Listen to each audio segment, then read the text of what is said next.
कापियां जांची आपने तो जो विद्यार्थी थे वो क्या लिखे थे उसमें? बहुत मार्मिक अपील किए थे। क्या लिखा उसने? सर, मैं बहुत गरीब परिवार का हूँ, मेरी माँ मर गई है, पिताजी अकेले हैं, काम पर से आते हैं तो भोजन बनाते हैं, बड़ी दिक्कत है, आर्थिक परेशानी के कारण मैं पढ़।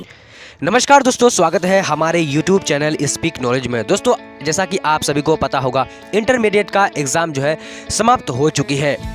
अब दौर शुरू होती है एग्ज़ाम की कॉपी जांच करने की। तो वहीं पर जांच तो शुरू हो चुकी है, लेकिन शिक्षकों ने, जांच कर्मियों ने बताया है कि कुछ स्टूडेंट ऐसे हरकत किए हैं जो 200, 500 और 2000 के नोट जो है कॉपी पर रख चुके हैं और लिख दिए हैं कि सर इस सब्जेक्ट में मुझे पास कर दीजिए और ये पैसे रख लीजिए। और कुछ स्टूडेंट ऐसा भी कह चुके हैं कि सर मुझे पास कर दीजिए, नहीं तो मैं आत्महत्या कर लूँगा। और कुछ स्टूडेंट ऐसे लिख चुके हैं कि अपने लब यानी मोहब्बत के बारे में लिख चुके हैं कि सर मैं इस लड़की से मोहब्बत करता हूँ, I love you Puja, I love you Sona, I love you baby, या फिर उसकी कहानियाँ लिख चुके हैं।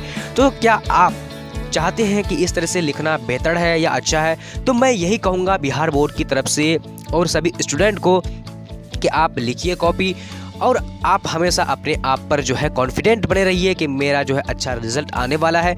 और दोस्तों, मैं पूरी पक्की गारंटी के साथ कहता हूं कि आप सभी का रिजल्ट अच्छा आएगा। और बिहार बोर्ड ने ऐलान किया है कि इस बार जो है सभी का रिजल्ट अच्छा आएगा, क्योंकि इस बार जो है कोई भी स्टूडेंट फेल नहीं होगा। ये काफ़ी अच्छी जो है खुशखबरी है बिहार बोर्ड की स्टूडेंट के लिए। तो जैसा कि आप देख पा रहे हैं कि किस तरह से जो है कॉपी जांच की जा रही है।